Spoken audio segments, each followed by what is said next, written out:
Hey YouTube, this is Red from PreppersLounge.com.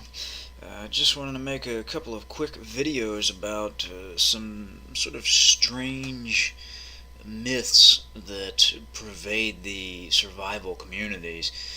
The first one of those is the 3-day myth.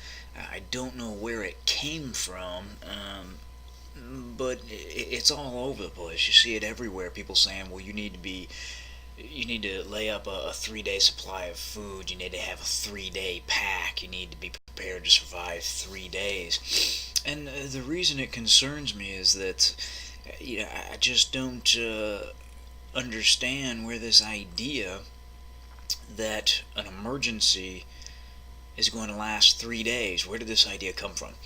Um, Who says an emergency is going to last 3 days? Why does everybody say that you need to have 3 days worth of gear in your pack? A situation might last much longer than 3 days. I don't know where people got this idea that, hey, 3 days and then everything will be fine. Everything will just go back to normal. Life will be good. The FEMA trucks will roll in and start handing out water. What if they don't?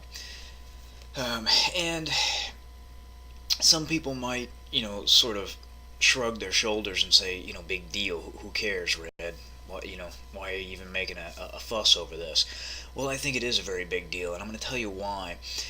I hear a lot of people refer to their go bags or their bug out bags as a 3-day bag or a 72-hour bag. That's a very dangerous psychological trap.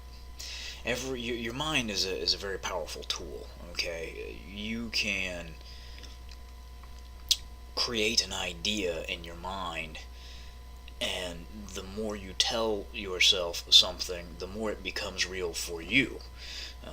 Whether it's true in real life doesn't really matter because you believe it right down to your very bedrock of your being. You believe it. So if you have a go bag or a bug out bag and you keep calling it a 3-day bag, you keep calling it a 72-hour kit, you are cementing this idea in your mind that that bag is only good for 3 days. At the end of 3 days, what happens? If the disaster lasts 30 days or 300 days, in your mind that bag becomes useless at the end of 3 days because you've told yourself that it's good for 3 days. It's a 3-day bag. It's a 72-hour bag. You've told yourself that again and again and again. Every time you refer to it as a 3-day bag, you're helping to solidify that idea that this bag is only good for 3 days. And that is a mental landmine just waiting to blow up in your face at the worst possible moment.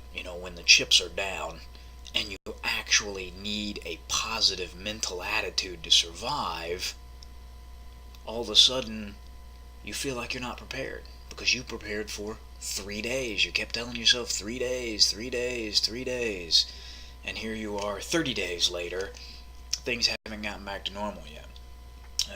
So that 3-day idea is just a very dangerous idea, and the way you refer to your bag, what I like to call bag psychology, is terrifically important, guys.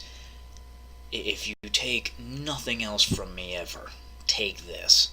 Stop referring to your bag as a 3-day bag. Stop referring to your bag as a 72-hour bag.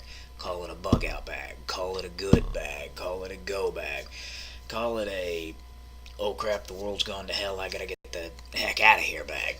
Call it anything you want, right? Just don't call it a 3-day bag, because you are creating that mental profile in your mind that says this bag is only good for 3 days. And beyond that, you really shouldn't be preparing anything for 3 days. You should be preparing indefinitely. The tools that you put in your bag should be tools which will help you procure food and purify water on an indefinite basis. Why would you ever try to put a time frame on a catastrophe? That is just asking for trouble.